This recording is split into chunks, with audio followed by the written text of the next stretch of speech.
speaker is Maxim Grigoriev, and he will speak about presymplectic gauge formalism and theories and Batalin-Vilkovisky theories.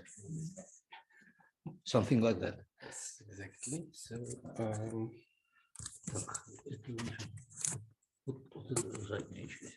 Вот так надо, да? Так нормально? Сейчас, главное, чтобы микрофон оказался плохо. Ну да, я думаю, что Так, нормально. нормально слышно? Я думаю, что нет. Do you hear me? Is everything fine? Okay. Okay. So thank you. It's a pleasure to speak here. And so I had some occasions to speak in this audience about similar stuff. So now it's like a little bit of development of the same story.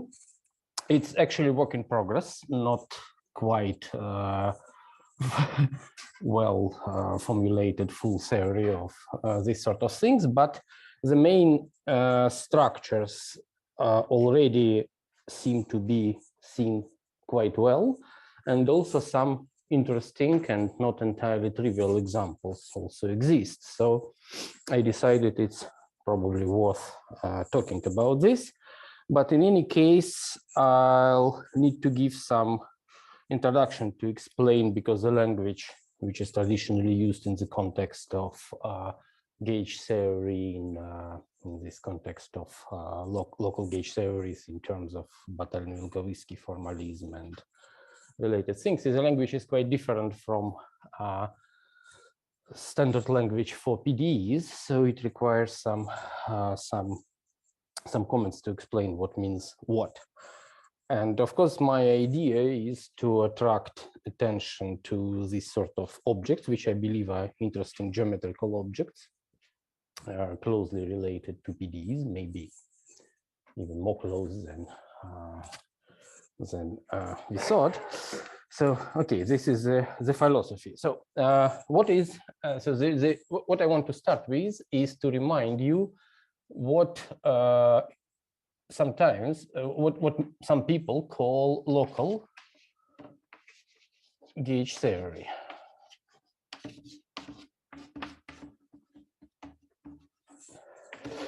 So roughly speaking, it's PDE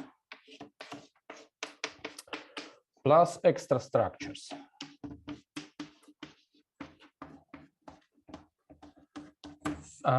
And often in applications, we also have Lagrangian.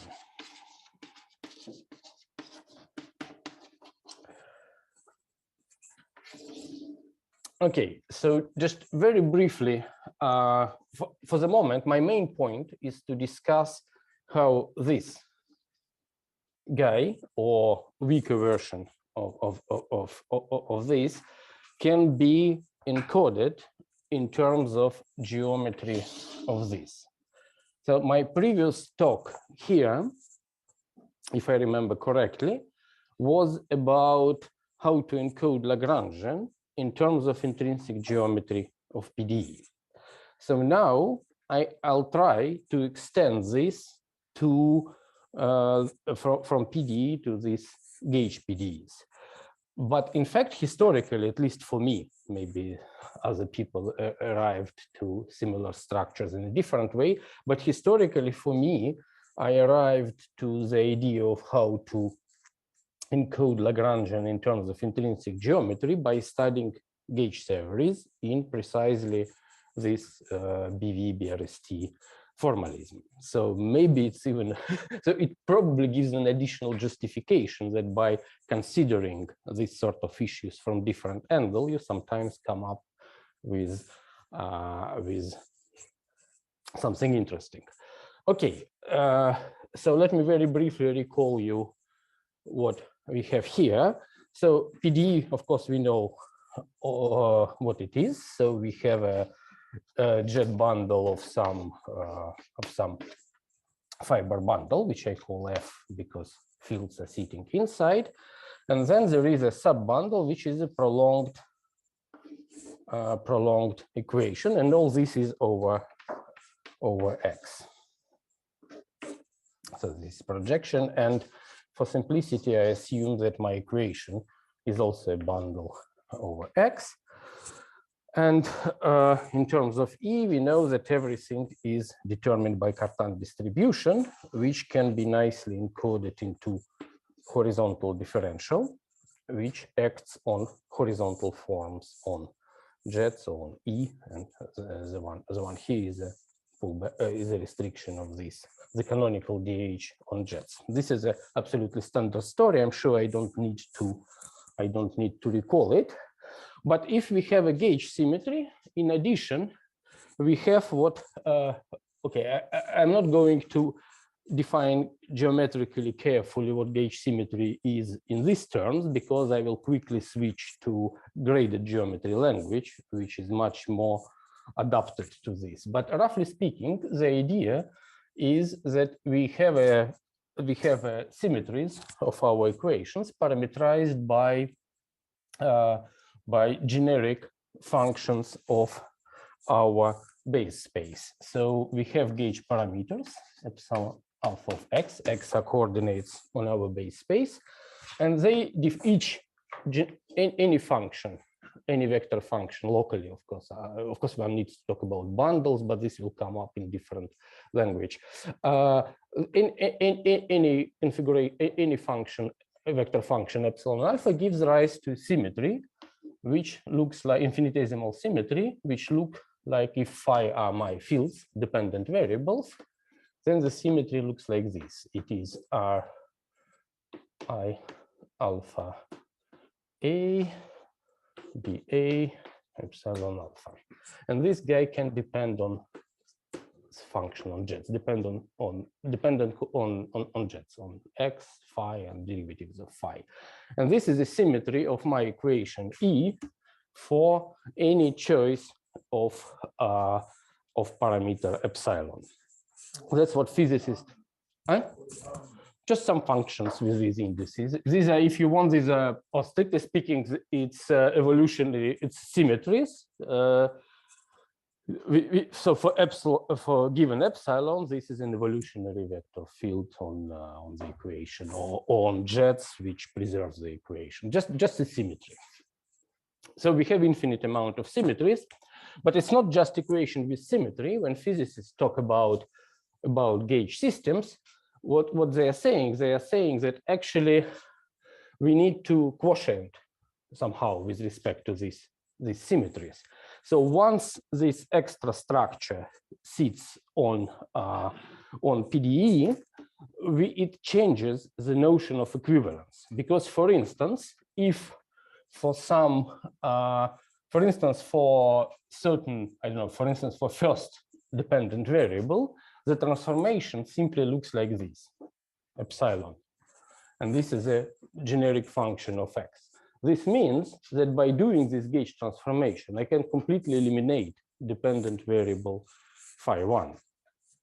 And even if I have, for instance, empty trivial equation, which means jet bundle, it's going to be equivalent to a subbundle where phi1 is eliminated. Of course, modulo all the global geometrical questions, which I'm not going to address in this talk. So this is merely the idea. So it's not just PDE with extra structures, it's PDE with extra structures, but these extra structures also change the notion of equivalence.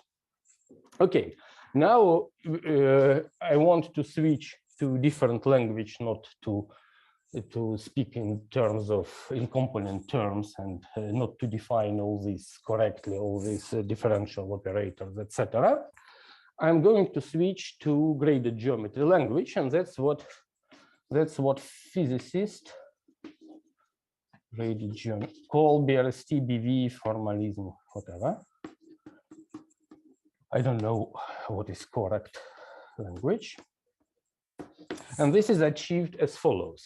So the idea is that we promote, you see this operator is linear in epsilon, so this is just a vector function. So underlying there is some sort of vector bundle.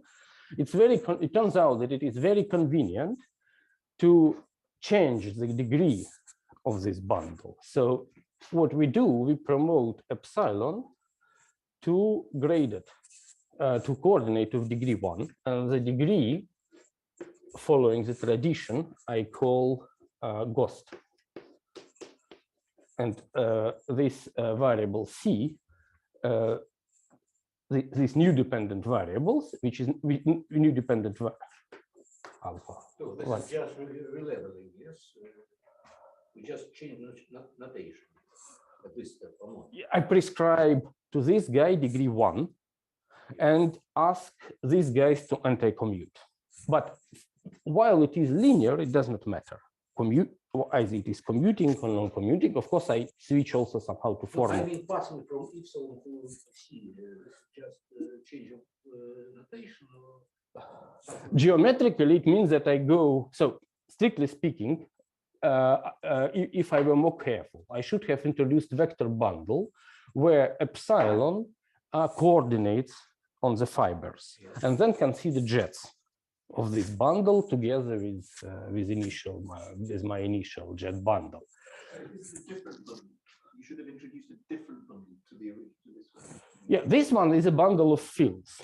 On top of this, I introduce new bundle of gauge parameters. If it wouldn't take very long, could you just write down where everything lives?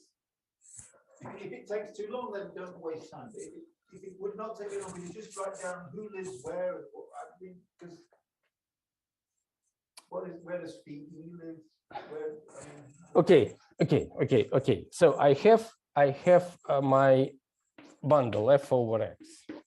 So here on the base, I have coordinates xa, and my coordinates on fibers are phi I. Okay.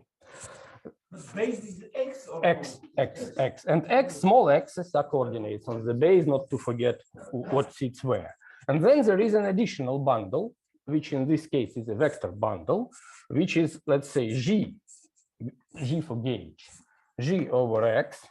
And here, here again, I have, of course, the same base, and I have epsilon alpha.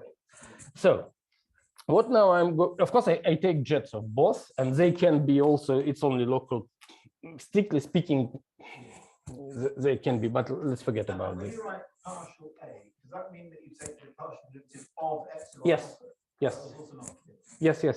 So I precisely wanted to avoid this. It lives in G. Right hand side. This. Right hand side. The whole thing on the right hand side. The whole object on the right hand side. Where is it? Local coordinates. Well, I wanted to cheat a little bit and to avoid introducing all this, just not to. No, I choose. Okay. It will come up immediately in graded language in better version. Okay, so what I do now? Now I change degree of epsilon and consider epsilon as anti-commuting variables of degree 1. So strictly speaking, I have z grading. Because as you said before, the question of commuting was irrelevant because you only considered linear. Yeah, but if I want functions on this object, yeah, I ask how epsilon talk to each other, but now I call them c, not to mix them. So there is a z grading and there is a z2 grading in general. Z2 controls the commutation, and Z grading controls the role of these variables. But to simplify life, I take them compatible. So this is this modulo 2. If I have anti-commuting variables here on F, or I have supersymmetries or stuff like that, these gradings are not any longer compatible, and I need to keep track of both of them. But for the moment, for simplicity, you can forget about this one, because anyway, it is just this modulo 2. And this one I call ghost number. So I change the degree and parity of these epsilons and call them C, and take jets of all of it.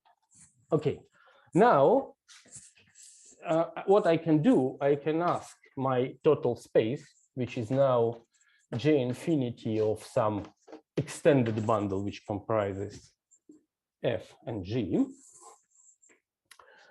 which is now graded bundle. So there are coordinates of degree 0 and degree 1. So there are phi's of degree 0 and X also.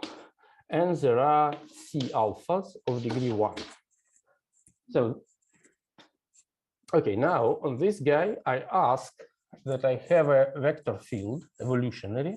Of course, there is a Cartan distribution because this is just a jet bundle. Usual jet bundle, just some dependent variables are fermionic.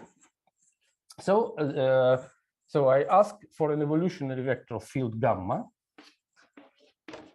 evolutionary, so commuting with DH, which has degree 1, and it satisfies the following condition, that gamma squared restricted to E is 0.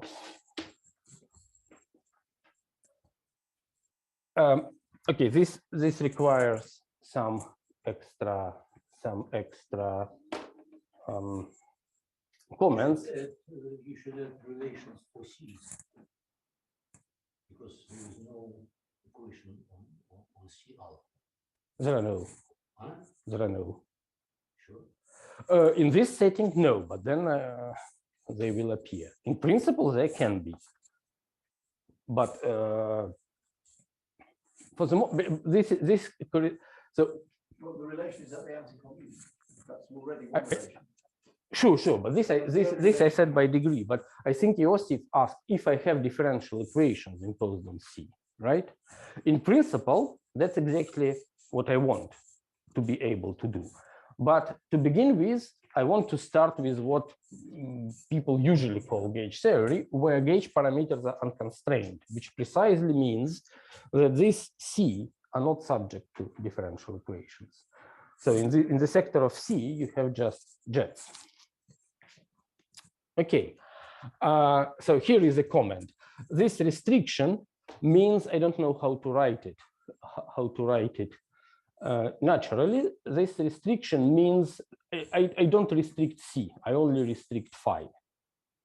So still this E is strictly speaking, this restriction, this E means like a bundle, well, strictly speaking, pullback of my G to the surface E. So I don't restrict Gauss, otherwise it is necessarily 0. So I only impose equations on phi and their prolongations. So what I'm saying that gamma is nilpotent modular equations which I have to begin with.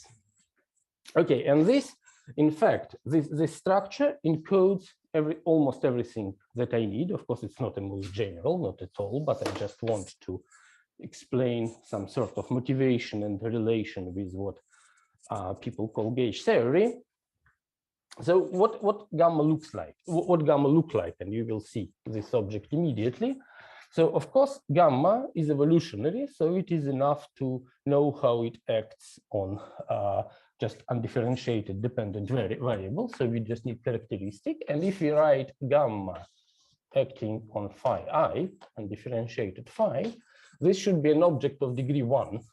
But any object of degree 1 must be linear in C. So here, we necessarily get something like that, precisely that expression. This must be some functions R I alpha, some symmetric index, and now total derivatives of C. Okay, and if we impose this will tell us that these vector fields on E, they form involutive distribution, which sometimes is called gauge distribution. So all this data of what we called, it's a very particular case of gauge theory, can be. Gamma of C is 0. No. The gamma of C is precisely gamma of C is something like some differential operator acting on CC. And this differential operator knows about commutation relations of this. So these fields, they're like basis in the distribution. And what sits here knows how they commute. So some involutivity condition is encoded in this gamma. But this turns out to be useful language. This is essentially this BRST formalism or whatever. And we switch to, for the moment, these are not Q-manifold because this guy is not nilpotent. So does it mean that this gamma of phi is degree 1, right? Yes. So does that mean if you take gamma squared of phi, you have to use the second formula? The thing that Yes, of course. Yes. And that thing's supposed to be 0 mod E. Yes. So it means that on equation on E, of course, E plus the C variables, you have, in fact, in this case, you just have Lie algebroid. Because so this is like anchor map, and what sits here is this bracket structure. Okay, in general, things are more tricky because we know again in application that it is interesting if there are symmetries among gauge symmetries. If, for instance, there are such epsilons which are in the kernel of this guy, and these are again like a new bundle, and to this new bundle one changes degree by one more, so you get variables of degree 2, etc. So these are called reducible gauge theory, and the standard example is, for instance, where you, for instance, you have, I don't know, two form on X, like for instance you have B, which is a two form on X on our base space, and gauge transformation is delta B is the RAM on epsilon, where epsilon is one form, but then there is a gauge for gauge transformation, like delta epsilon is D on new guy, like chi, for instance, which is a 0 form. Because of nilpotency of the RAM, this this is like gauge for gauge transformation, and to account for this in this formalism, you need to introduce feather guys with higher degrees, but I'm not going to discuss details of this because all this will be captured by a kind of general definition. Delta stands for Euler operator. No, in the same sense, gauge transformation, delta epsilon, delta chi. This is, it's called gauge for gauge because these are such gauge parameters which result in trivial transformation. Does it depend on B then? The Pardon? right-hand side doesn't depend on B, it's the same for... In this case, does not. But in non-abelian version of the same story, it's going to depend. Of course, it's in general, it is this guy gamma, which knows everything about this, and it can be it can depend on phi, so on fields B in this case, in a rather general way. Okay, so of course a good object which we can nearly immediately get is to restrict all we had to E. So in fact, we will have some bundle E again over X, but as the degree 0 part of this bundle is E. It's called like body of E is E. So what I'm saying, I just restrict everything, including my gamma, because because gamma is a symmetry, so it is tangent to E. So I restrict everything to E, but do not touch C. So I get a bundle which is over X, and on which now I have this gamma, which now squares to 0 and has degree 1. This is already better. This is what's called, if I just keep track of this structure gamma, this is what's called Q-manifold. It's a Q-manifold means I have a field of degree 1, which is nilpotent. By definition, I assume Z grading everywhere, so I don't recall it. But in addition, in this case, I have a Cartan distribution because I have DH. So in this case, I have extra structure here. So I have E, which is a bundle over X. I have gamma, which is my Q structure in important vector field, and I have DH. Of course, I speak a bit horizontal on horizontal forms on all this stuff. And what is it, gamma? Nilpotent vector field, evolutionary, and of course, gamma DH is 0. Well, maybe I'm already going too fast. So this DH is just Cartan distribution, but we can always encode it in horizontal differential if we take horizontal forms coming from X. But you have in mind just Cartan distribution, not if this confuses you. Okay, this is already this notion of that's what I want to call standard gauge PDE. So it's already quite similar to what we have. Exactly. I said from the very beginning, gamma is evolutionary. Once we pull back everything on equation manifold, but now we pull back everything means all this bundle with ghosts. So what we are dealing with is a kind of bundle over equation manifold with fibers with coordinates of degree 1, and there are two structures, gamma and horizontal and Cartan distribution, and they are compatible.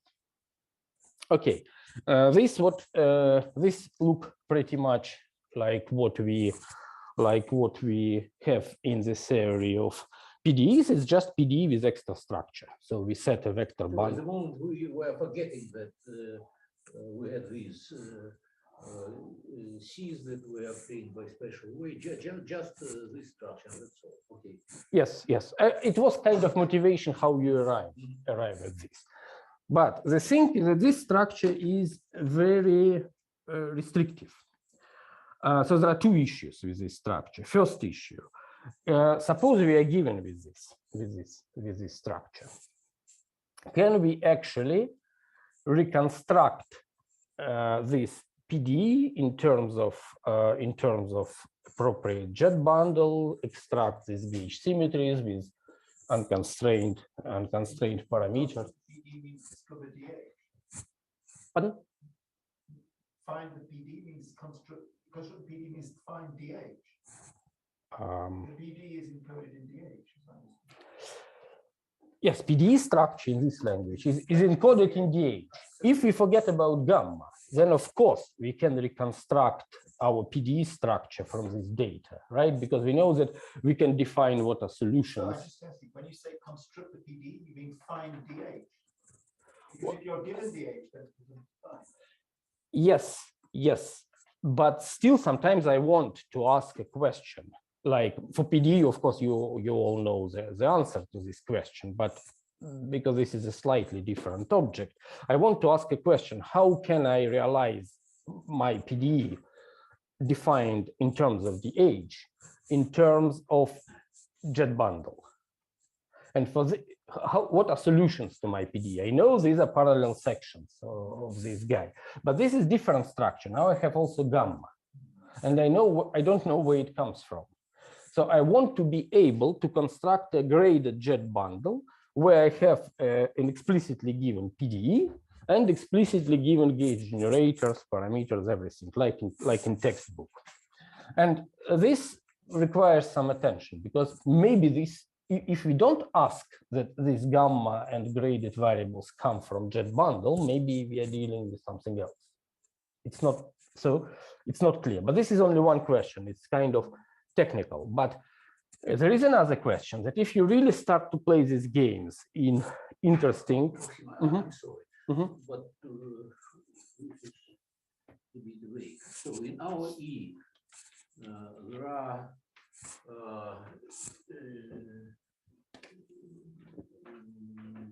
coordinates of gradient 0, which come from E. Yes. And some other coordinates. Yes. How do I apply DH to these coordinates? Somehow. Somehow. Yeah, but all I know the D. Just the only thing that we know that we can do it, and DH square is 0 and gamma comes. Yeah, and DH by projection, of course, it projects correctly on the base. So as a PDE, it's just PDE with graded coordinate. But on top of this, there is an extra structure. Okay. Very abstract. I don't know if you, Oh, yeah. Why? as long as it doesn't disappear. No. Perfect. I'll give you a very stupid example. I'm sorry, which is, well, for instance, let's take Maxwell. Well, I'm sorry for physics. Maxwell. So, but just a comment. For any PDE, there is a canonical structure of this type. I can construct all these in a canonical way for any PDE.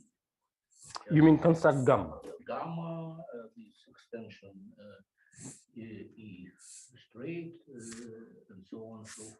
And how do you construct gamma? Or you mean you want to exhaust all symmetries? I don't construct it. I find it because the construction, the object is canonical. It just exists. So if I add to E to our E, then I give another example. No, Maxwell. It will be offshore Maxwell.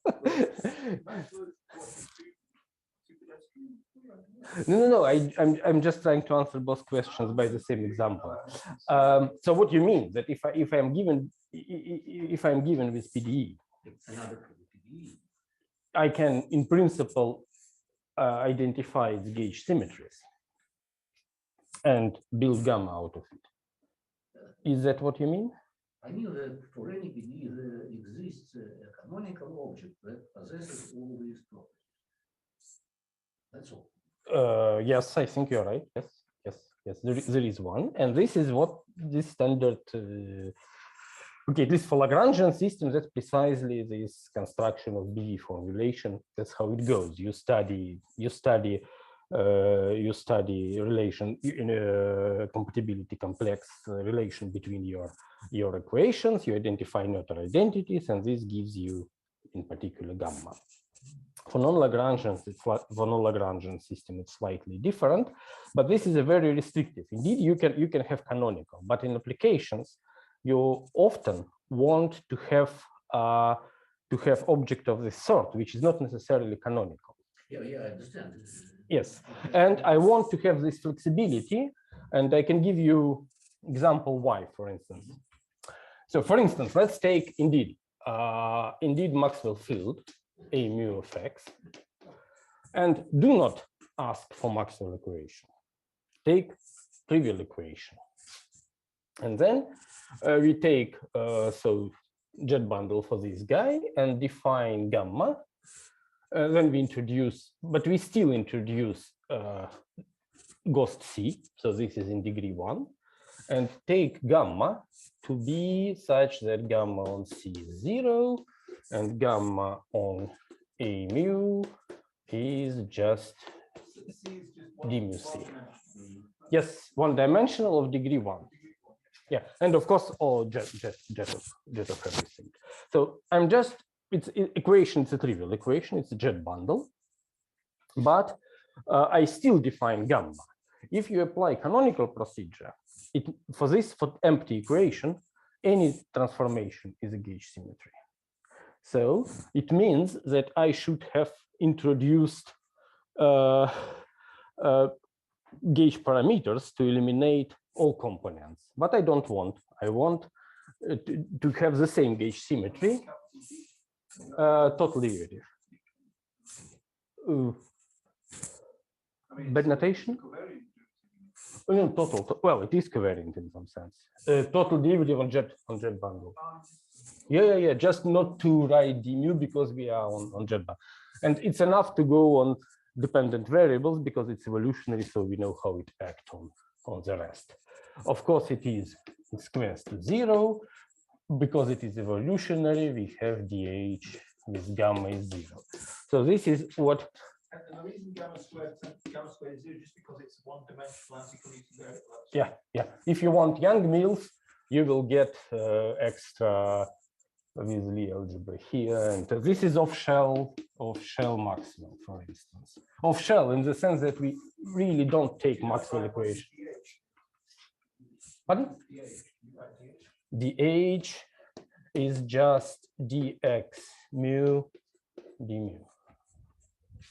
And d mu is total derivative. So d mu on C is like C, I don't know how to denote it, with index down. It's like first derivative of C. D mu of A nu is C mu nu. Oh, sorry, A mu nu. A mu, A nu, nu. Let me separate them because this is like counting fields and this counting derivatives, but in case of Maxwell, it's the same index, so it can be confusing. Okay, so this is example of this gauge system, which is. This will give you Maxwell's equation. No. In order to get Maxwell equation, I still need to restrict all this stuff to E in my thing. Yeah. But because if I restrict, then it's going to be the canonical one, like Joseph mentioned. Because if I study gauge symmetries of Maxwell equations, I'll find that they're exhausted by these guys, and my gamma is going to be canonical.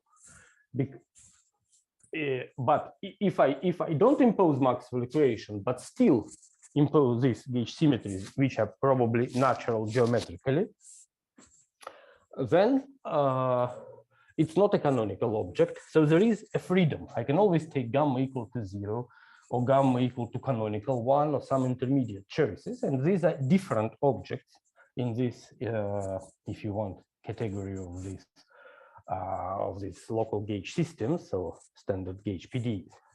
But what I wanted, have I answered your question?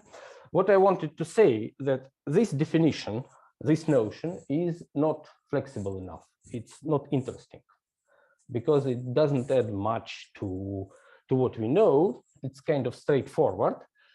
And we know that from applications, for instance, people historically, I think, people studied gravity, and they realized, well, for instance, if you want to discuss gravity in this language, what you are going to have? You are going to have metric. I'm sorry, wasn't it true that PH defines the PDE? Yes. But I mean, there doesn't seem to be any PDE in here. But if you have a jet bundle, on jet bundle you have canonical DH, right? Well, on horizontal forms, total. Okay, so this canonical DH defines your PDE. But this PDE is empty. It just tells you that there are no differential constraints on your dependent variables. That's all I'm saying. But it's still a very interesting object, right? Empty PDE. But this PDE can be empty, but can be a non-trivial gauge system. Still, gauge symmetry is non-trivial. That's the game. And in applications, we do need this sort of guys. Let me give you another very example of the same sort, which is still without equation. Suppose we. It could be the same thing. Pardon? It would just be the same. No, there's no equations. Anyway, let's see. But gauge sim. Okay. So what I want to say. So suppose we are interested in gravity or maybe just Riemannian geometry. And in this language, if we think in terms of equations, we have metric G mu nu. We need to take metric, and I'm not going now to impose Einstein equations. I'll impose later. So I have metric. I take jets of this metric, and then I introduce my parameters, which are ghosts, which are like vector fields, parameter of diffeomorphisms, and I ask my gamma on G mu nu to be just Lie derivative with respect to psi of G. So what I'm saying I'm considering metrics modulo diffeomorphisms. So the number of ghosts is the same as the dimension of the. Yes, because we know that parameters of infinitesimal diffeomorphisms are vector fields. So I promote these vector fields to fermionic ghosts and promote my diffeomorphisms to gamma. And of course, in this case, it's going to be non-abelian. Gamma of psi is something, psi mu is something like psi nu d nu psi nu. Yeah, something like this, maybe 1/2. I don't remember. Okay, this is an example of non-abelian gamma. It is important. There are no equations. Sorry, that C is the same as the letter there. Epsilon is the same as. Yeah, psi is a parameter. Psi, I thought it was epsilon. Well, if yeah. I just want to see that's the same symbol as here, right? Yeah, but just traditionally, yes. But it is fermion. I'm already talking in because it's gamma. What do you mean by non-abelian? I mean that gamma on psi, because so if I define gamma on psi to be 0, this doesn't square to 0, because my diffeomorphisms form an algebra. It's an algebra of vector fields. So this is like, if you want, it's like Chevalier-Ellenberg piece for Lie algebra of vector fields. So it takes into account this commutation. So this is Riemannian geometry, if you want. And well, in a very, very strange sense, but still, you can think of, if you're interested in gravity, for instance, we may well consider this gauge system and then ask, for instance, what are equations compatible with this gamma? And for instance, Einstein equations are going to be invariant with respect to this gamma. And then I can pull back all this stuff to Einstein, to the surface in jets of G mu nu corresponding to Einstein equation. This is going to be Einstein theory as a gauge system. So you only have one gamma here. Yeah, just gamma. One gamma, so it depends on a particular C. Now, gamma is a evolutionary vector field on jet bundle. This formula has a C, L C. Yeah, but just leave the, okay. I can do psi. No, I don't mind the formula. I'm just wondering where it's at. Plus standard terms in the derivative. That's all I meant. And of course, the derivative should be total here because we are on jets. Just Lie derivative, but with replacing derivatives with total derivatives. And all this is on jets. Okay, but we know that there is another language for Riemannian geometry, and this is language of Cartan, in which, in this language, we don't introduce metric, we introduce frame field, which is one form E. Let me write it explicitly like this.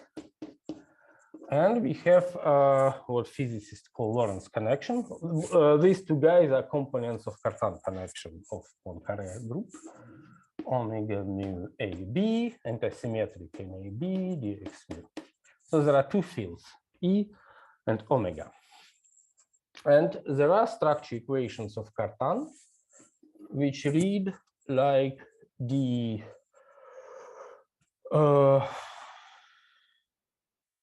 what do they read like? DEA plus omega A DEB is 0. This is 0 torsion. Then we have D omega A B plus omega A C omega CB. There is a Lorentz metric constant to rise and lower indices because there is a Poincare group behind, and this is equal to curvature something, which I write like this: E C E D R C D A B, well, with some position of indices. This is just a tensor with symmetries of Riemannian tensor, which, and I don't impose any constraints of it. So I want to, these are structure equations of Cartan for Riemannian geometry. So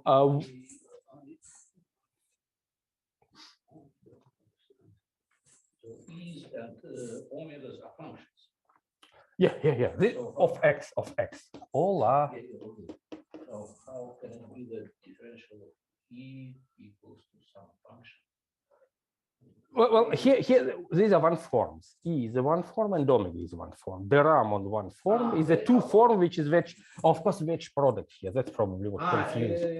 I'm tend to skip it because it's so everywhere assumed, and here as well.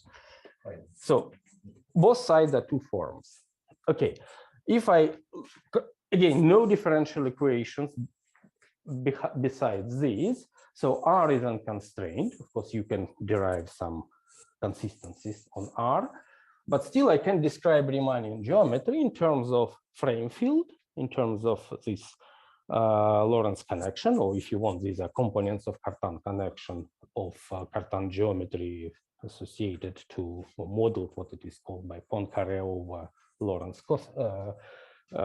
symmetric space. So but I view this as an equation. So this system just, and of course there are natural gauge symmetries here.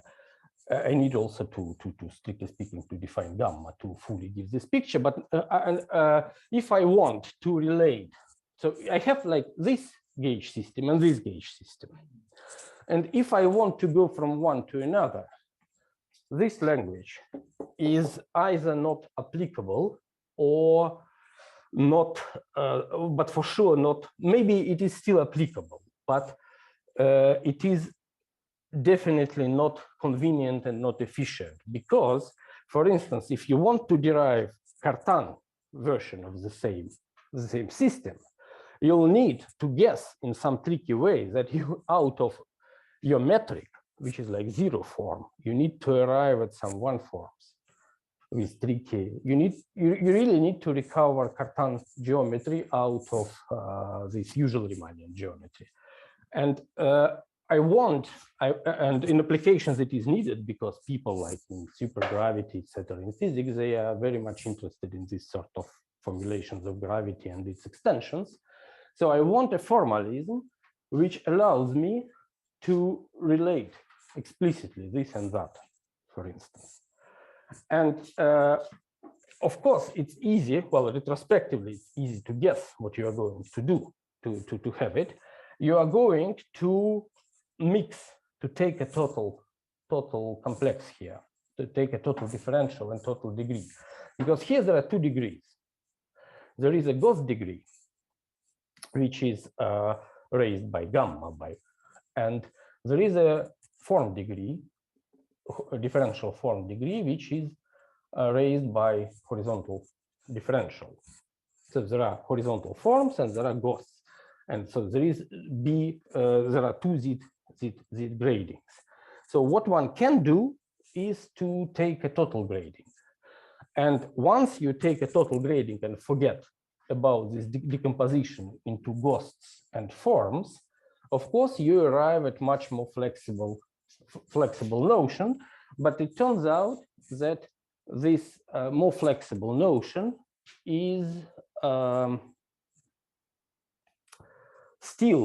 it still has an interpretation of certain PDEs with gauge symmetries, and there is a notion of solution, of gauge symmetry, of everything. So this means that here we require like too much. This is like special class of gauge systems. But we can have a more flexible formalism. But at the end of the day, through equivalence, we can, under some very general conditions, we can represent everything like this if you want.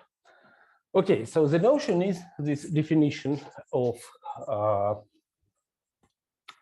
this gauge PD. By the way, maybe it's time to comment about my collaborators. So it's a very long story. I've been working with different people. We initiated it with Glenn Barnish, and roughly speaking, in some strange language, arrived at this notion, which I'm going to give now. But this more geometrical version is due to we proposed it with the nice definition, which I'm going to give. We proposed it with Alexei Kotov, and the work which I'm now talking about is, I hope I will arrive at this presymplectic structure soon. This is also partly in our, well, it was also with different people, but in particular, I'll touch what we had also with Alexei Kotov and some ongoing stuff. Okay, so definition. I'll need some preliminaries. So Q manifold I gave already. So let's say what is Q bundle. It's just a bundle of Q manifolds. So there is a total space. There is a, well, now let's have curly X. Here you have some differential, whatever, maybe that's dx. And here you have some Q. So both are Q manifolds. So there is a Z degree here and there, only one Z degree in both cases. And the projection is a Q map. So this vector field and this vector field are Q related. So it means that if we take a pullback, because we are talking about graded geometry, it's better to speak in terms of algebra of functions rather than tangent vectors, because it can be a bit confusing. X is just a smooth manifold. Graded. No, graded. Ah, graded. You see, it's curly. It's curly. No, yeah, because there is a so degree of dx, d curly x is 1, and degree of q is also 1. So this is a bundle of Q manifolds. Exactly. It's just a fiber bundle in this category, and of course the compatibility means that if I go with pi star, which takes me functions from there to here, if I do, I always confuse this. So it's other way around. It's like this, right?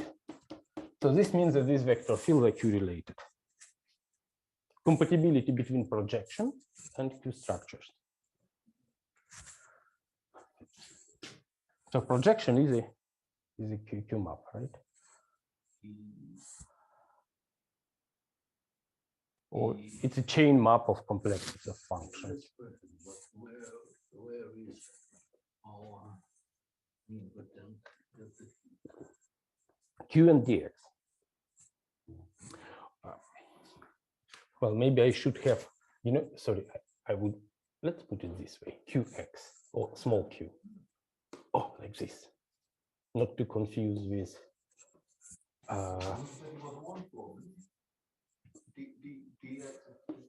no forms now. No forms, just function.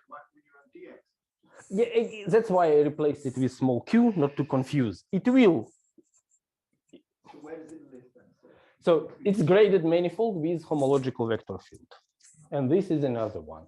So it's a bundle of Q manifolds. No forms in these formulas, just functions. It would make sense to pull back a waterfall, but it doesn't make sense to pull back a No, but I don't pull back. I'm saying that the projection map relates this vector field and that vector field.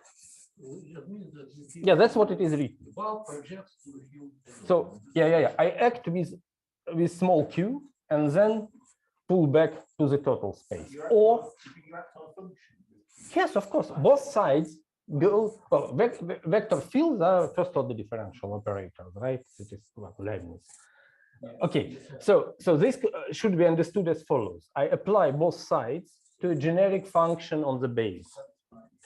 I pull it back to a function on total space, act first with Q, then pull back, or first pull back and then act with capital Q, then I equate. This means that this is a map of You have two homological vectors. on different manifolds, E and X.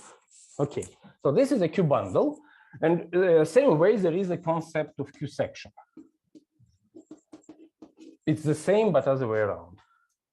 Section is like sigma is a map from base to total space, right? Pullback goes other way around. So Q section means that I just replace this sigma star equal to sigma star Q. This is Q section. In the first definition, you give definition of map, which gives the definition of what? What is Q bundle? Q bundle is a bundle with total space E and base Q. Both total space and base are Q manifolds, and the projection respects Q structures. Full stop. Morphism in Yeah, the category of Fiber bundle in the category of Q manifolds. Yes, and this in the same category, the notion there is a notion of Q section. So section which yes, which satisfies that. Okay, so now we can give a definition. So GHPD is Q bundle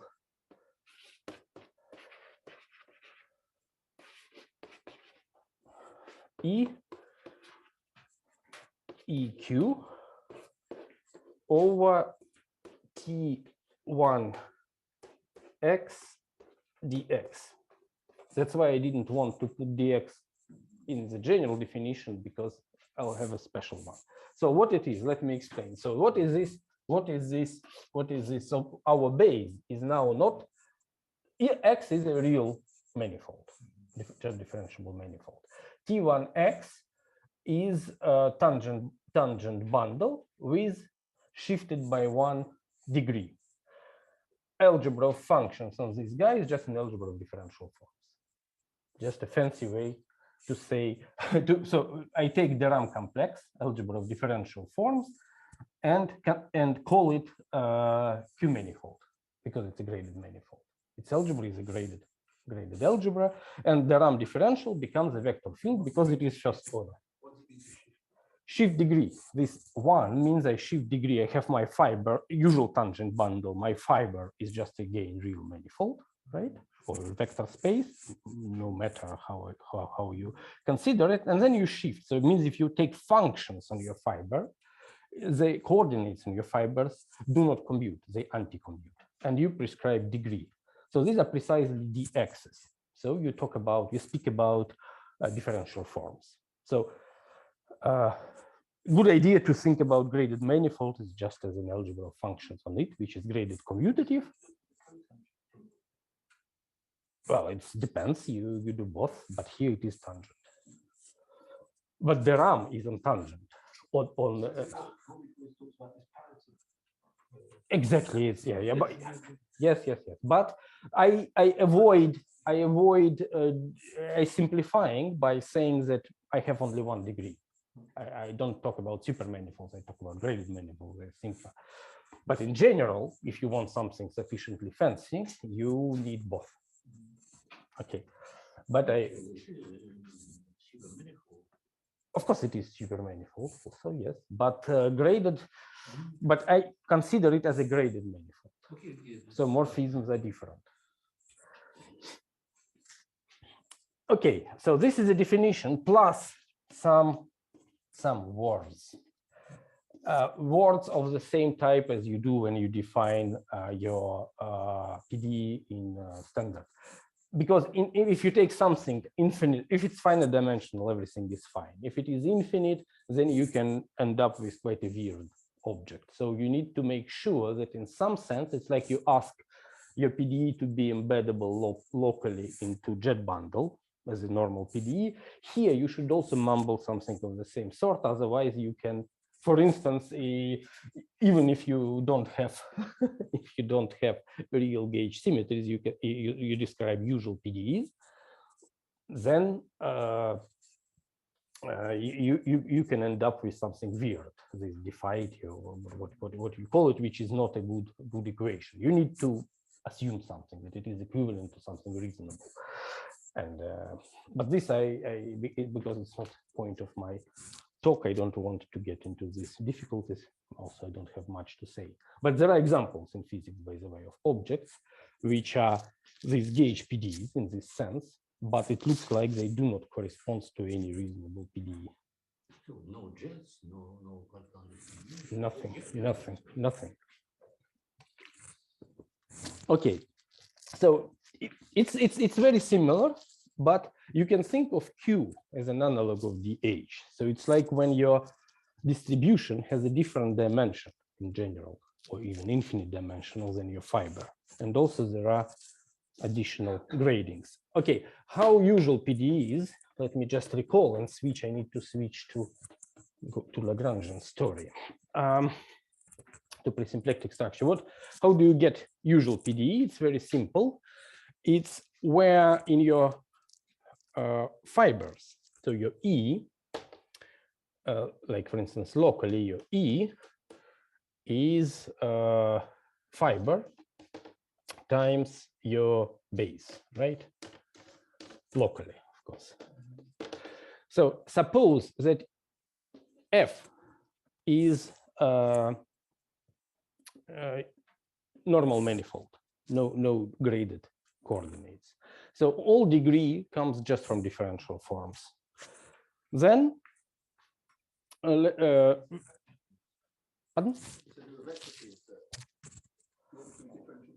Well, because functions here are differential forms.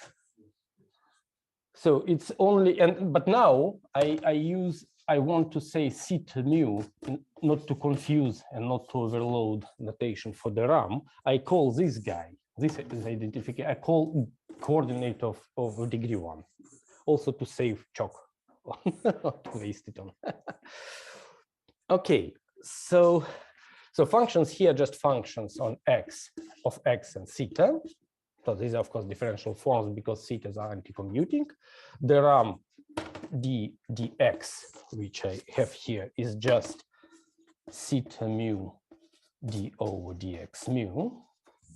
And what my condition that projection is a Q is a Q map, what it tells me that my Q acting on x mu must be theta mu because it projects to DRAM, and Q acting on theta mu must be 0. So is this the formula that you've written there, the pi star? Yes. Exactly that. Okay. Yeah, I'm just applying it to x and theta. And now what is a general form of Q satisfying this and having degree 1? It's just the following guy. It is theta, it must be linear in theta. It must project to DRAM. So this piece is here. Plus there is something else in general. So which, let me call it gamma mu, depending already on my fiber coordinates phi and in general x, a d over d phi a. Pardon? Yes, phi are coordinates on f, exactly. Yes, so this is that's what it locally look like. We consider the fiber to be even, yes? Yeah, that's what I said. If there is no, it's usual manifold. If fiber is a usual manifold, we apply definition and we see that Q looks like this. So it is just generic horizontal differential, just a flat connection. That's it. So we end up with usual PDE, and our Q section condition tells us precisely that our section is parallel. So in covariantly constant sections are precisely solutions. Yes, yes. If I consider a section in this language, in this graded geometrical language, Q section is precisely covariantly constant section with respect to this connection, which is Cartan distribution. And we know that this is definition of solution in.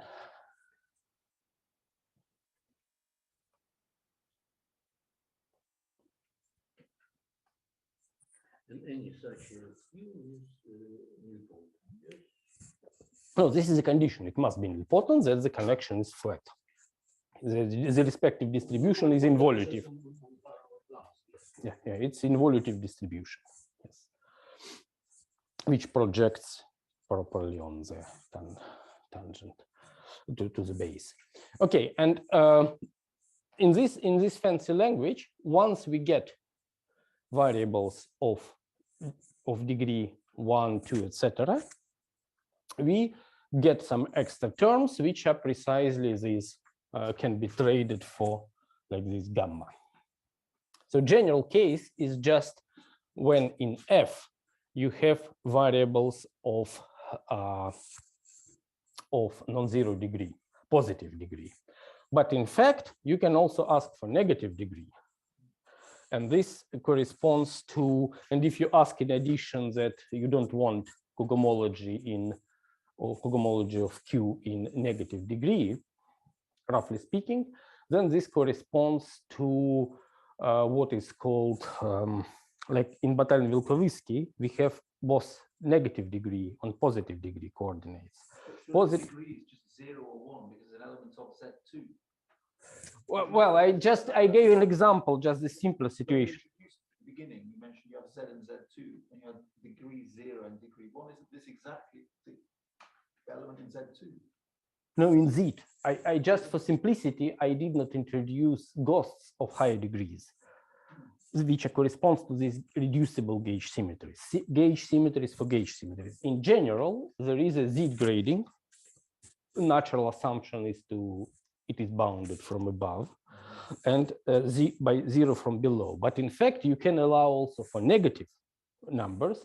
And the interpretation of these is that in addition to this gamma, which takes into account gauge symmetries, you also get a resolution of your equation manifold in another one. This is this Koszul differential. So for instance, usual, let me say it this way.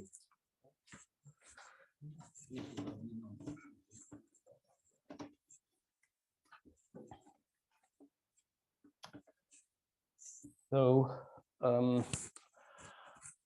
what is BV, but non-Lagrangian?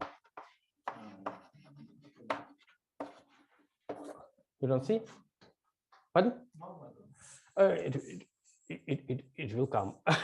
So it's a jet bundle, of course, for local again, because by BV people mean many different things, not necessarily explicitly having PDEs inside. But I really speak about local field theories, which are PDEs in mathematical language. So there is a infinite jet bundle of some F over base.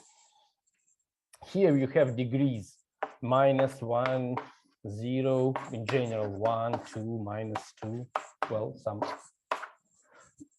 some finite range containing 0, because your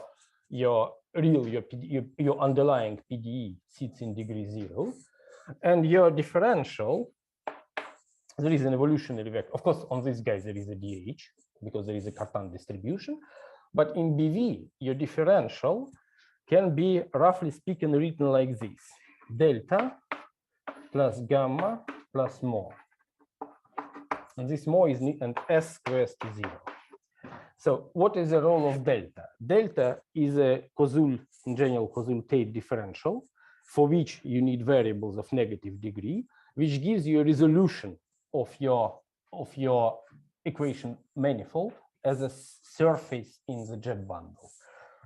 So you don't need to actually, in this formalism, you don't need to to go to the equation manifold. You can do it explicitly. Instead of restricting gamma to E, you don't restrict, you add new variables.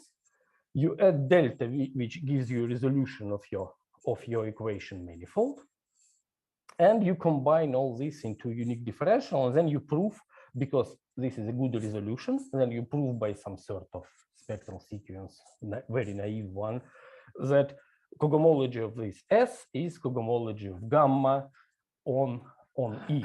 So it is the same story. Or you prove that as a Q manifold, it is equivalent to a surface where negative variables are gone and only gamma restricted to equation manifold plus ghost stays. So it's a that's what is useful in quantization. Why? Because especially when we are interested in Lagrangian theories, Lagrangians they only defined on jet bundles. So we need to do this homological technique to describe Lagrangian gauge theory on jet bundle, not on manifold. And it's very useful to have something nilpotent.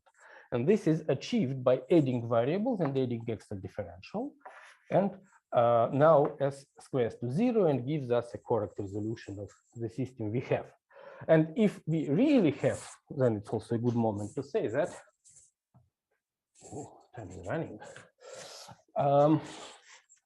So if the system is really Lagrangian, then on fibers of F, we have a symplectic structure, omega dv, which looks like this. Dx, it's convenient to multiply it by volume form, and something in some coordinates d phi star. So my coordinates on the fibers of F split into like coordinates and momenta with the canonical symplectic structure. No equation, yes? Or It's all on jets, but now equations are encoded in delta. In delta, and my variables, in fact, in Lagrangian case, this distribution is symmetric with respect to 0. This is a consequence of second Noether theorem that any dependency between equations of motion gives rise to gauge symmetry. So, in fact, these gamma and delta, they are like symmetric because they contain conjugate operators, roughly speaking. Because if I know dependencies between equations, I know gauge symmetries in Lagrangian cases. Okay, and this gives me symplectic structure. Yeah. All of the ghost degree 1. Yeah, and S, yes, ghost of S is 1, but here behind the scene there is an auxiliary degree which like distinguishes delta, gamma, etc. related to these negative degree variables, but this is purely technical. So what's the point is that ghost of phi is phi star. This is what's called anti-field is let me remember, it's minus it should be for -1 minus ghost of the respective field. Okay, so this symplectic structure is of degree -1, but for future convenience, I added top volume form on the base space, and then I pull it back to jets. So then I have it on jets, and my S is required to be. It should be compatible with Lie derivative with respect to S of this omega dv should be 0 modular total derivatives, VH on something. This is compatibility. So if the case is 0-dimensional, it means that S is a Hamiltonian vector field. It preserves the symplectic structure. And this implies that there is a horizontal differential beyond jet bundle. It's related to this gamma. No. Well, No, all right, fine. No, here, sorry. Here I went to more graded geometrical language, and here I a bit got back to just, you see, everything is horizontal forms. So on horizontal forms, I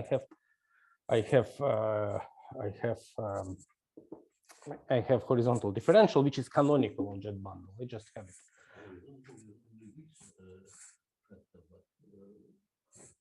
D5 and D5 star. Yes. Yeah, this is of course something like, okay, this guy is what sits here, and this is precisely the interesting guy. This is related to these presymplectic structures, which I'm going to talk about. Well, it's precisely, it sits in n-1, 2 forms of our German. So it's well, it's better even to write like this if you pull it back. So it's n-1 horizontal because we have one dx missing, and 2 form because of this 2. Okay, and from this it follows that we can find L, not to mix with Lie derivative, LBV, which is just a Hamiltonian, such that dv on this guy is equal to substitution of s into this omega dv, again modular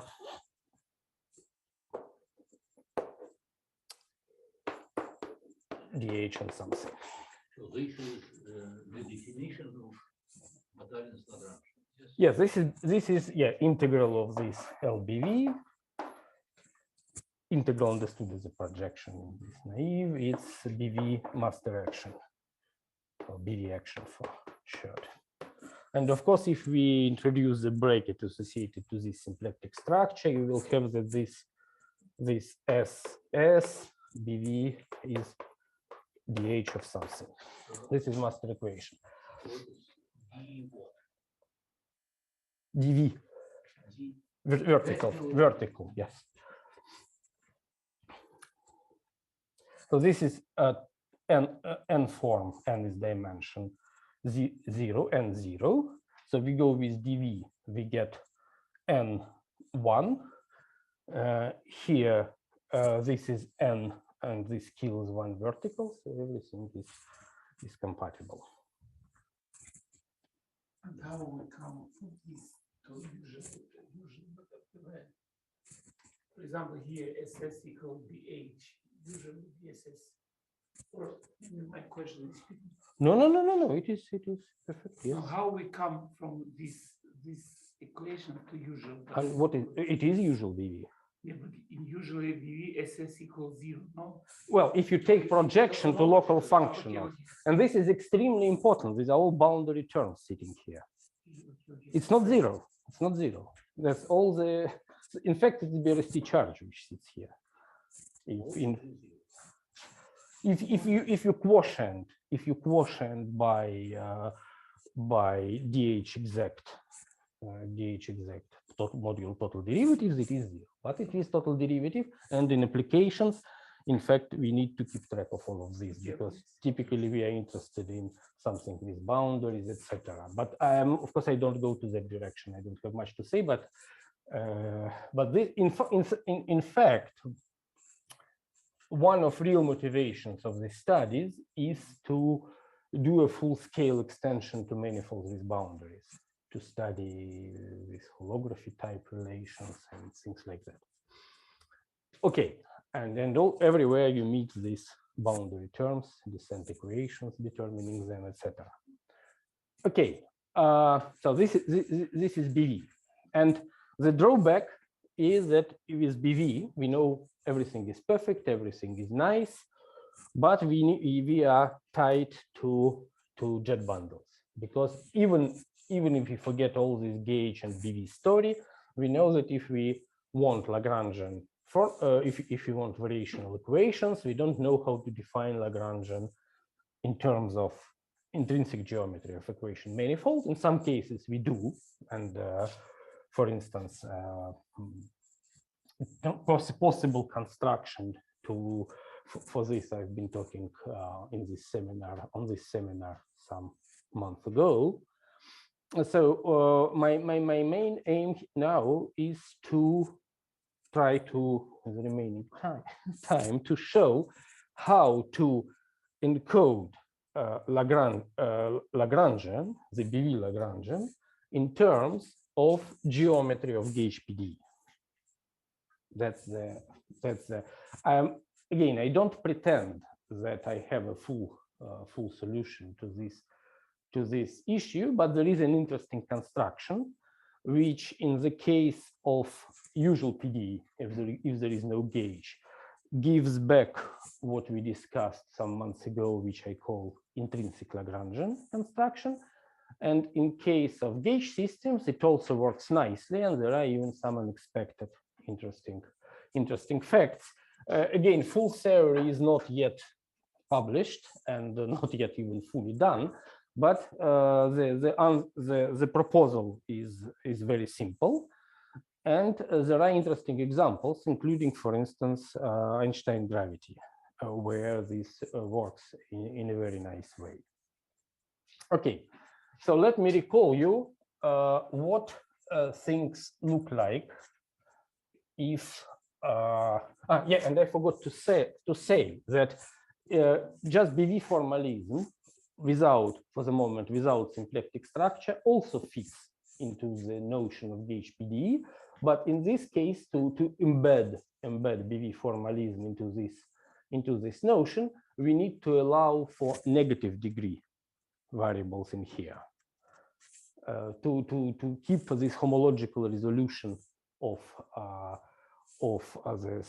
the equation manifold in this Q structure, which is defined on total space. Yeah, maybe let me give you nevertheless one example, which I promised somehow, which is Maxwell, but this will be Maxwell in very strange form. So what is which I call minimal gauge PDE for Maxwell.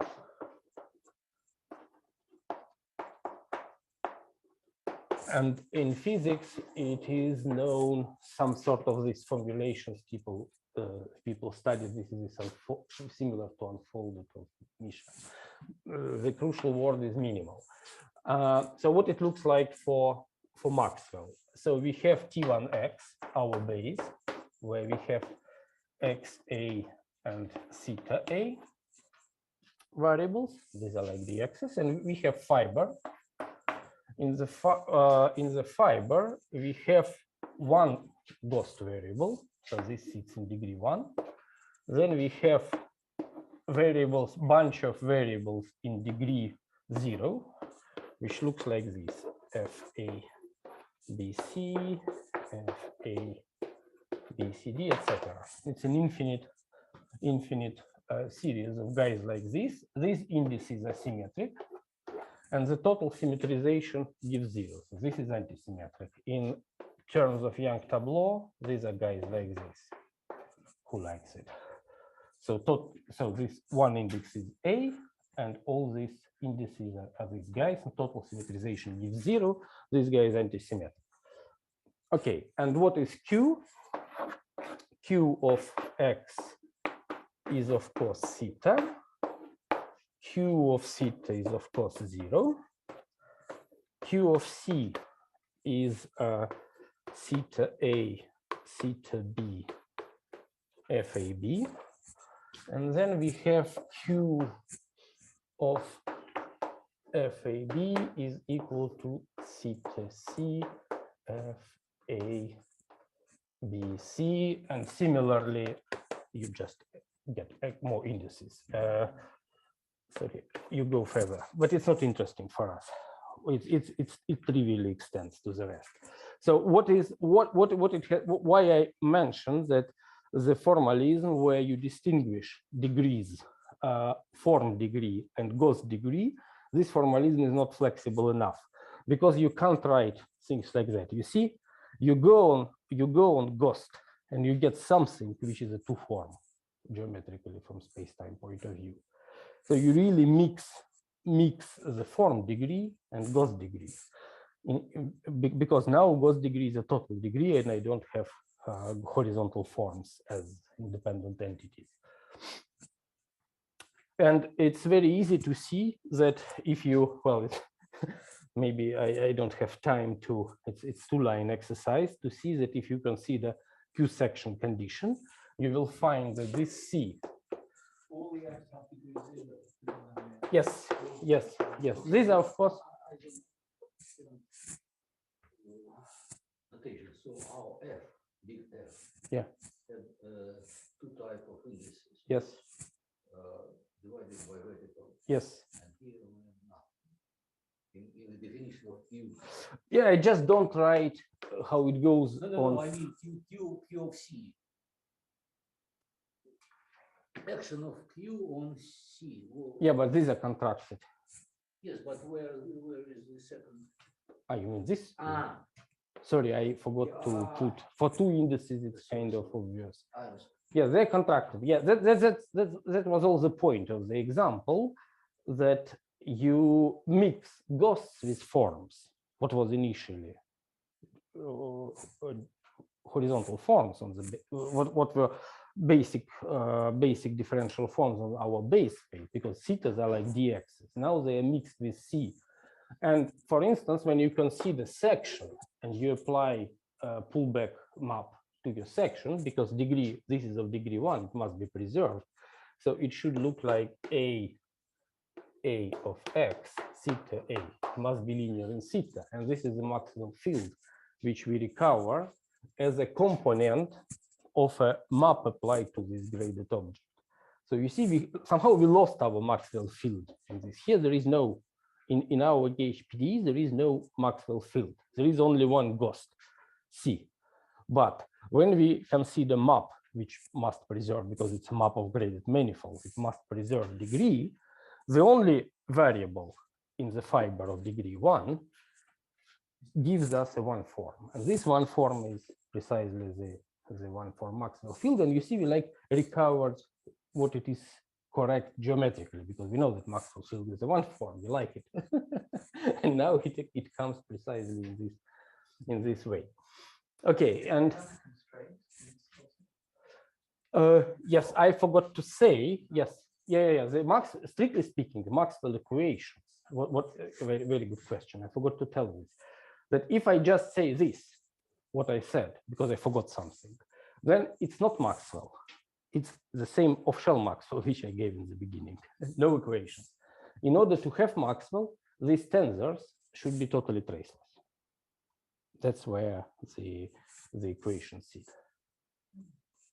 These are not independent coordinates, so there is a trace constraint. So if I contract two indices with Minkowski metric, I get 0.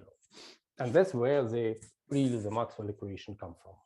If I don't impose this, I just get off-shell. So I have this A field with a gauge law like de Rham gauge parameter, but no equations. If I ask these guys to be totally traceless, then I get Maxwell equation. So restriction. The role of phi is played by A. What was called phi before the general? Oh yeah, now it's A. Is it A? And also these F? guys, Just the F. C and F. Fiber coordinates, one of degree 1 and bunch of these guys of degree 0. So FAB means a derivative of FA. FAB is just the coordinate with this. So with this. FABC is just a different one. Yes, absolutely. Yeah, so there are 3 FAB, FABC, and FABC. And further, infinite number. It goes on forever. Yeah, of course, it's because it's non-topological system. We have infinite dimensional equation manifold, but these are not coordinates on Maxwell equation manifold. These are coordinates on Maxwell equation manifold with gauge symmetries modded out. But we can't completely kill gauge symmetries, and the remnant of it is this guy. It's obvious that you would write that these QC would not also have another term with a higher. No, no, just this. But then you see, the rest is not interesting. You go on F and you get F with one more index contracted with theta. That's the structure. It's a linear system. It's very simple. No, no, 3 thetas you can't get. And there is no degree for that.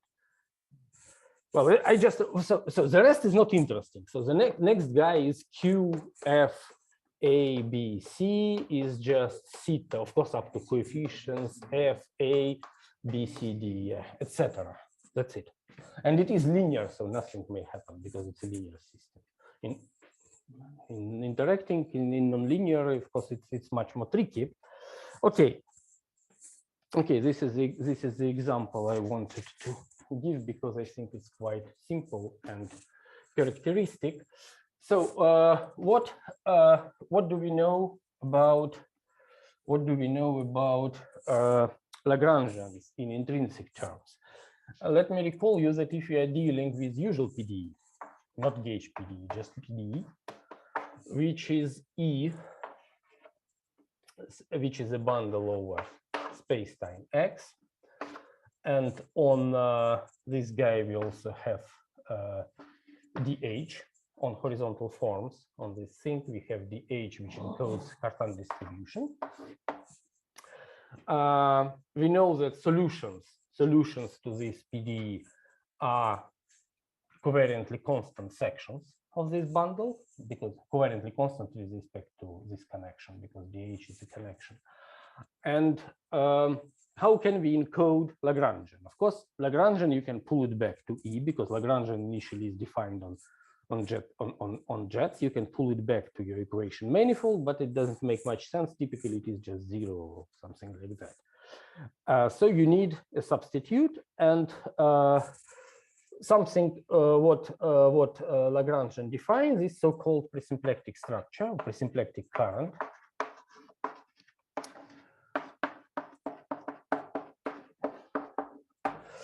So I give a definition, which is that omega, this presymplectic structure, is a n-1, 2 form on our equation manifold. And it is compatible in the sense that dH of omega is 0. And of course, it must be presymplectic. So dV on omega, of course, also the total drum, dV of omega is 0. So presymplectic in usual sense. Possibly degenerate. It is degenerate, which is Possibly degenerate. possibly degenerate, but why you choose the degree n-1? I'm sorry, this is my question. Well, terminology, you mean you don't like, sometimes it is called multisymplectic, by the way. You don't like it. Well, if you think of this, okay, good question, by the way. If you think of this as a differential form on E, then it is, of course, n+1 form. It's only in dimension 1 you get real symplectic structure, and this corresponds to Hamiltonian formalism. This is precisely the Hamiltonian formalism, symplectic structure. So in when high, you say presymplectic, you mean something different? It may be degenerate. It may be degenerate, but it's also not a 2 form. It's vertical 2 form. Horizontal it is, but you can think of this as a 2 form with values in horizontal form. Zero. Modular DH. No, strictly 0. On E, on equation manifold, it is closed.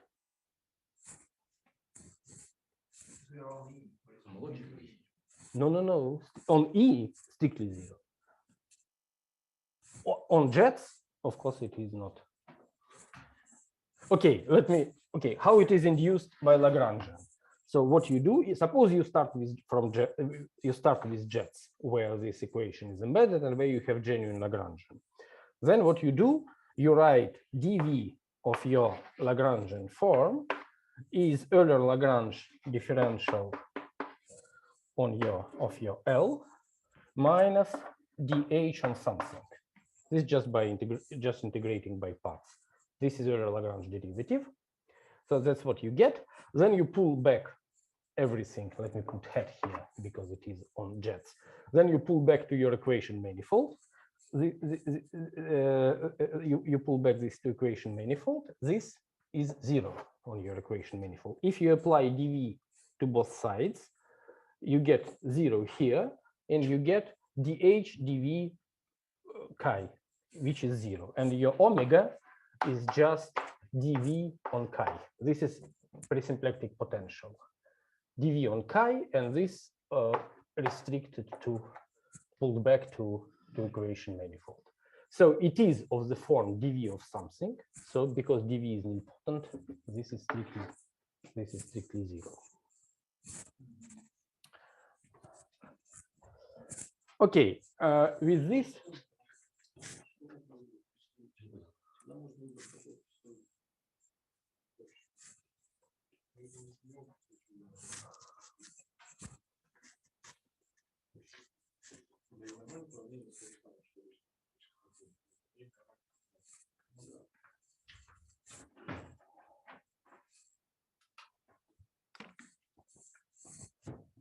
Okay, so but this omega, suppose it is generic, not necessarily coming from Lagrangian. Suppose we have omega on our equation, which satisfies this. We call it compatible presymplectic structure.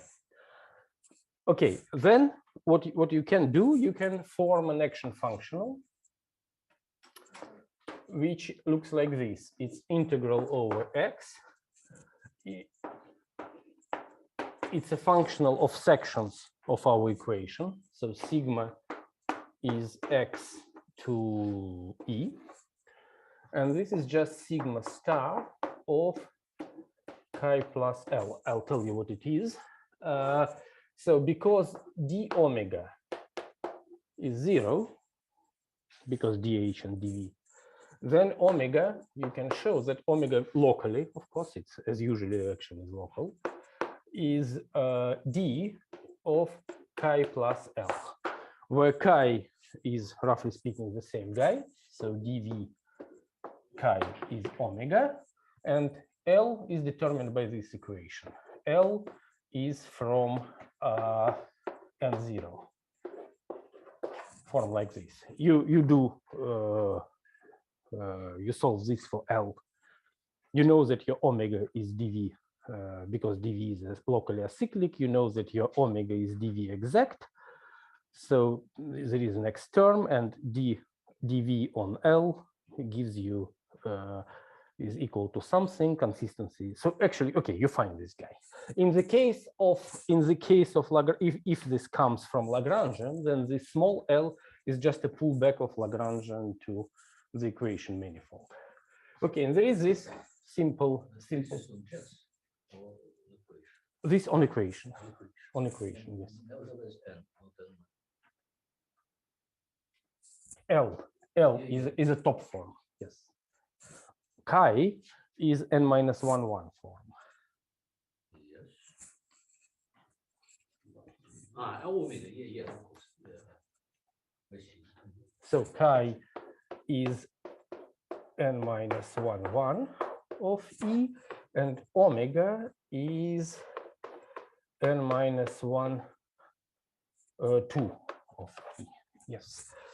So here we have like in homogeneous, but as a differential form, they are of the same degree, because this is n-1 and 1, and this is n0. The sum is the same. So this is like degree n differential forms. So we apply pullback to them. We get top form on X space, and we integrate. So it's a functional on sections. And this functional, if you take some simple example, you immediately see that this functional gives you action for your equations, but it's a bit tricky, because, so it's first order, of course, because only one theorem sits somewhere inside. It's first order action. And in principle, sigma is a section of infinite dimensional bundle. But because of locality, all these forms are local. This action depends on only finite amount of coordinates on our E. So, and there is this presymplectic structure omega. So the interpretation of this guy is that you should take omega as a symplectic structure with values, presymplectic structure with values in n-1 horizontal forms, consider its kernel, and take a symplectic quotient. And this action does not depend on coordinates transversal of, I don't know how to explain it geometrically. So anyway, so there is a symplectic structure, omega. Think of it as a presymplectic structure with values in n-1 forms. It has plenty of infinite dimensional kernels, so infinite amount of vector fields on which it vanishes. Then you take a distribution generated by these zero vector fields and you quotient by it, you end up with something finite dimensional. And you can prove that this action does not depend on this direction, which is zero direction. So you get something well defined. It does not always work, but under there is a class, and most of reasonable system belongs to this class. But there are, I can tell you what are systems which do not fit to this class, for which if you start with Lagrange and do this procedure, you end up with a correct action, and this is kind of canonical first order action. In fact, the actions of this structure are very well known for many years under the name of the Donder-Weil covariant Hamiltonian actions. For instance, if you, let me give you an example, again, Maxwell, you will like it. For instance, for Maxwell, if you do this for Maxwell Lagrangian, extract canonical chi and do all this procedure, you will end up with the following action. It will depend on two fields, on A and F as independent fields. And we will have the following structure. It will be FAB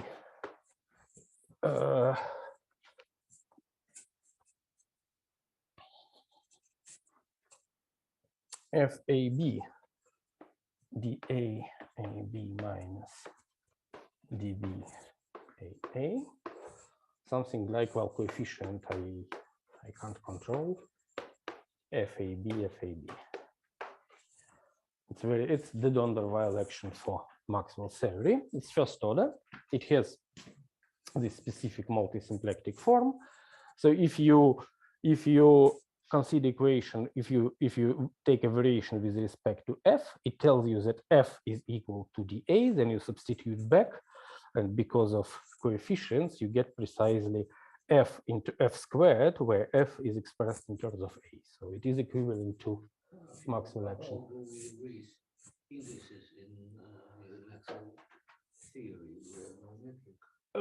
I assume that, well, Maxwell needs metric.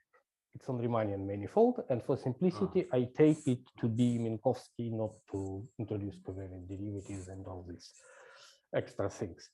Okay, so let me now, well, I really need to stop, right? Well, I am over time. I'm sorry, it went to.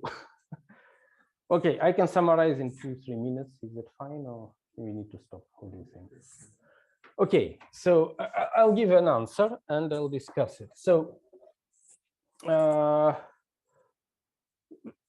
if I switch to language of graded geometry, so I replace dx with theta, and don't think in terms of, so for me now, horizontal forms are just functions in theta.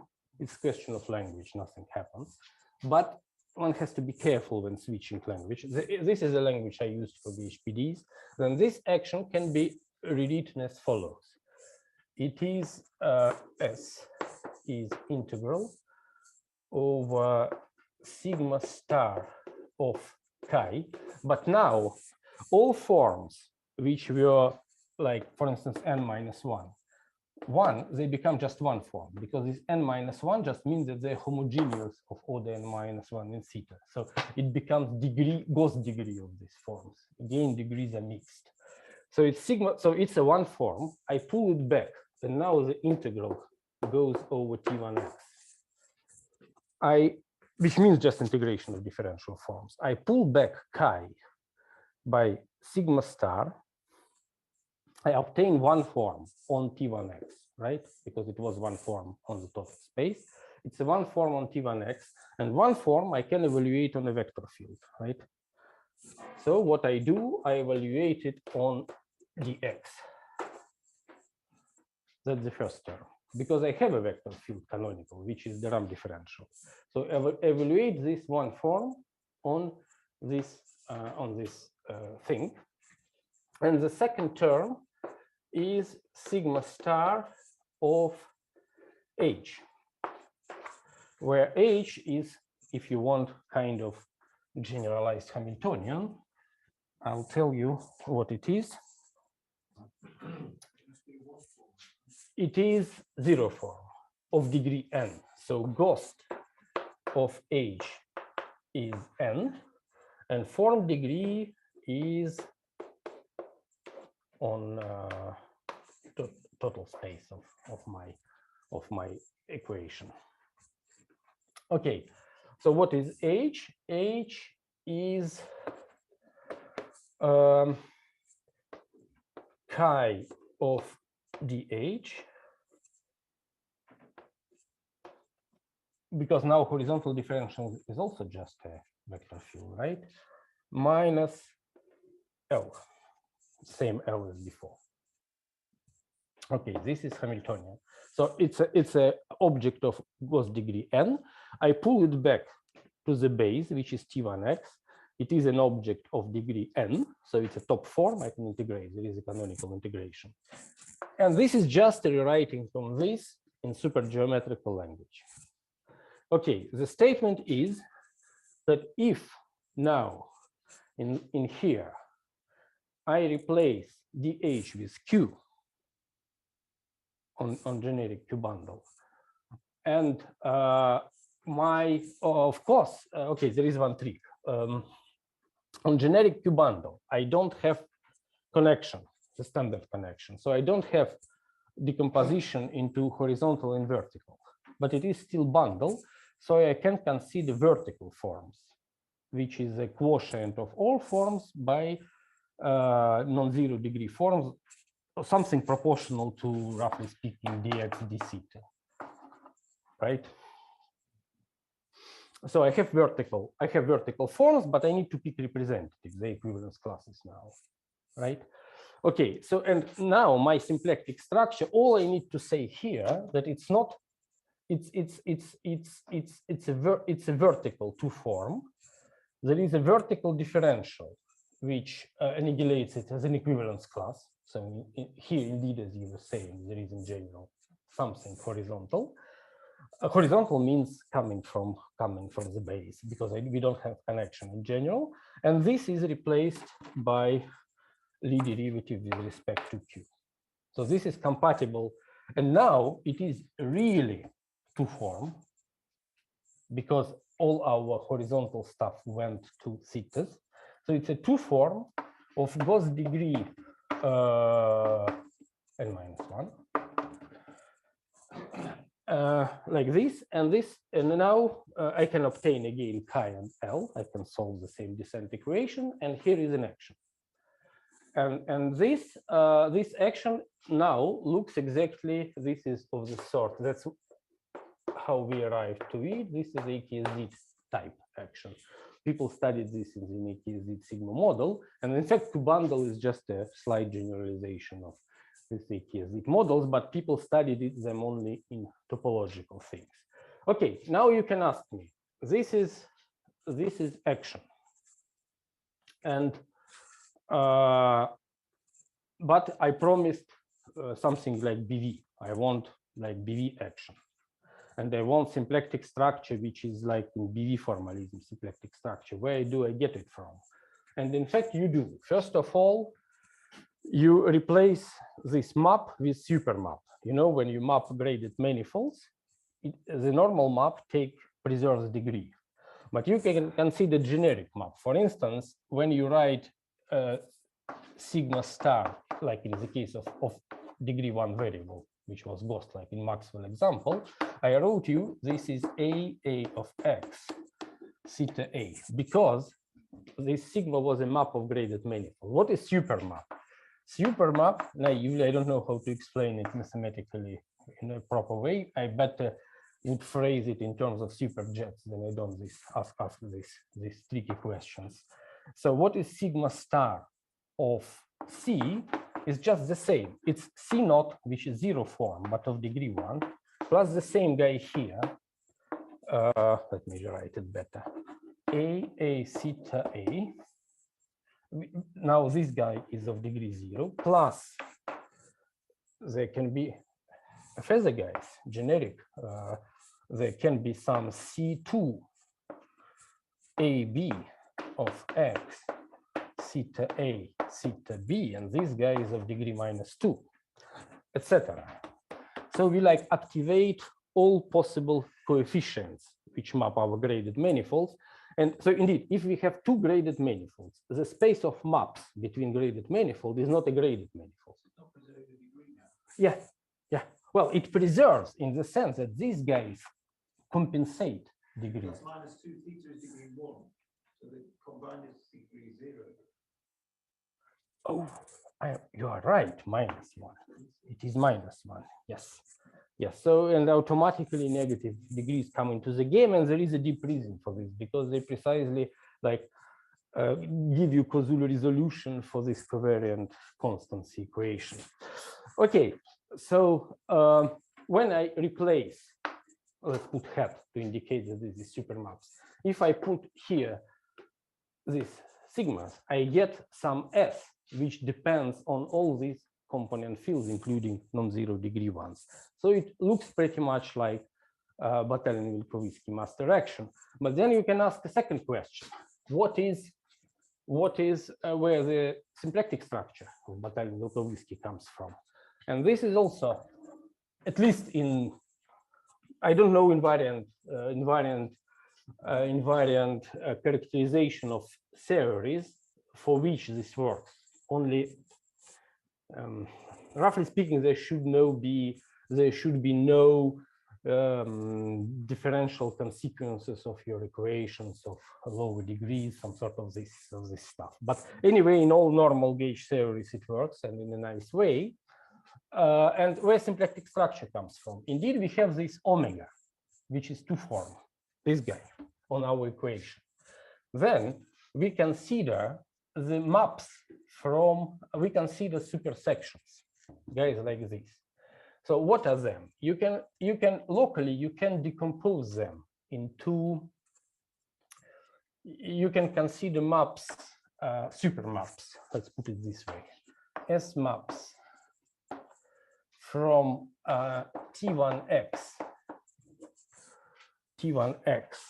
to, locally our fields are just functions with values in fiber, right?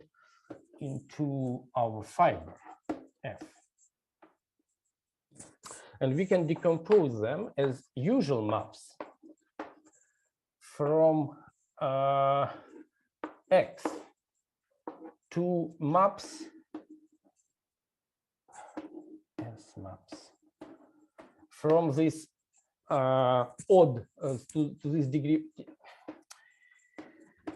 T1x at one point, so where coordinates only thetas and to the fiber. And this is because this is just a like Grassmann algebra, this is quite an understandable object, and this we can forget. So let's have a look at this. This is a graded manifold, and the symplectic structure on F, which is a vertical one, which we had, gives a symplectic structure in here. And it precisely shifts the degrees. It's essentially like in AKZ construction, if you know, otherwise I don't have time to explain much, but it's a canonical procedure.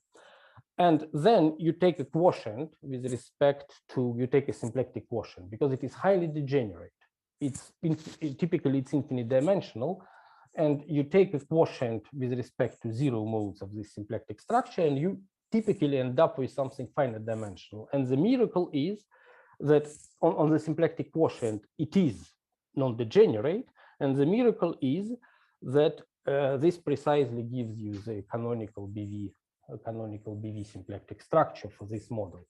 It's quite, there is something, I don't pretend I fully understand, but there is something quite non-trivial in how it works, because what we did explicitly, we did this for gravity, which is quite a non-trivial case already.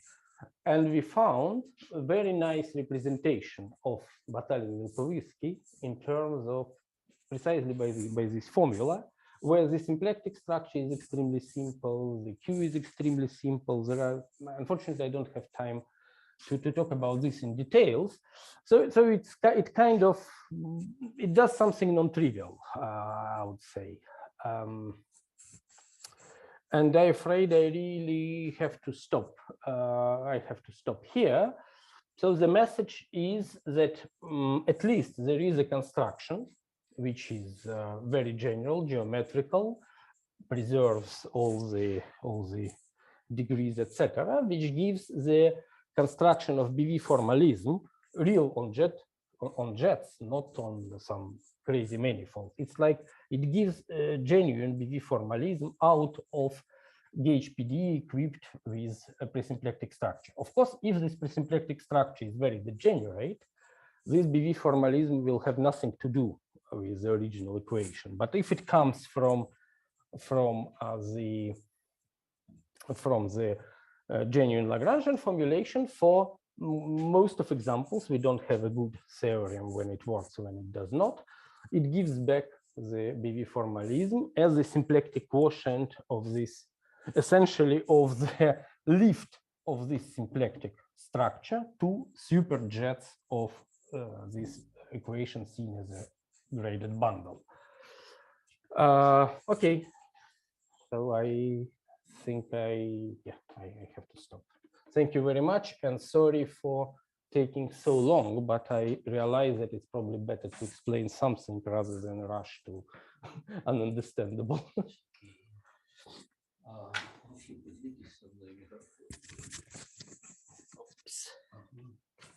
Okay, thank you very much. Questions, remarks, comments? For gravity, can you again repeat what you did for gravity? You have. Yeah. Okay, in fact, it's very simple. You take Poincare algebra. Yes. Shift degree by 1. On this Poincare algebra, you have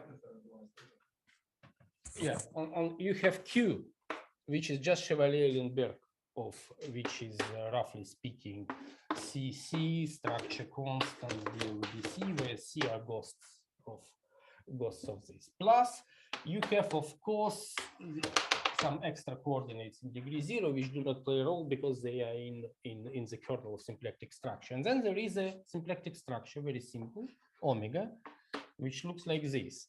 It is I write it in 4 dimensions for simplicity. A, B, C, D, epsilon symbol in 4 dimensions, and total antisymmetric tensor.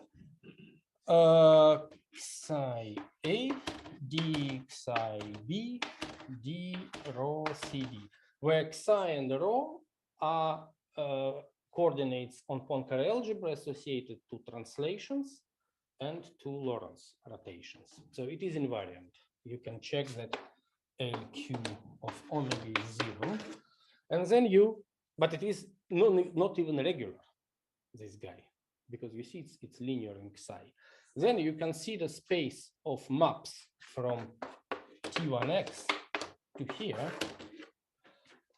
This guy becomes frame field. This becomes Lorentz connection. And this action becomes Cartan-Weil action, which is like E d omega plus omega squared.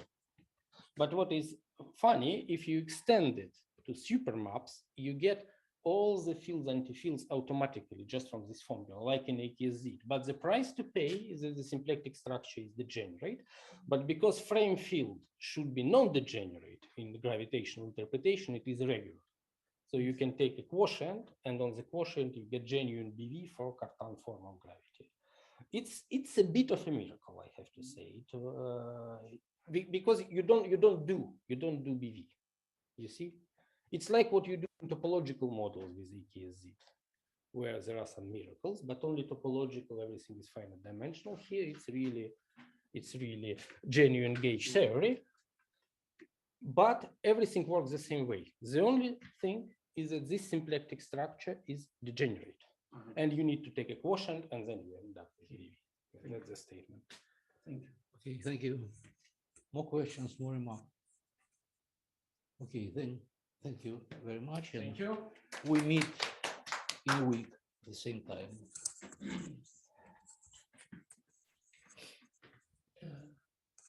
You switch off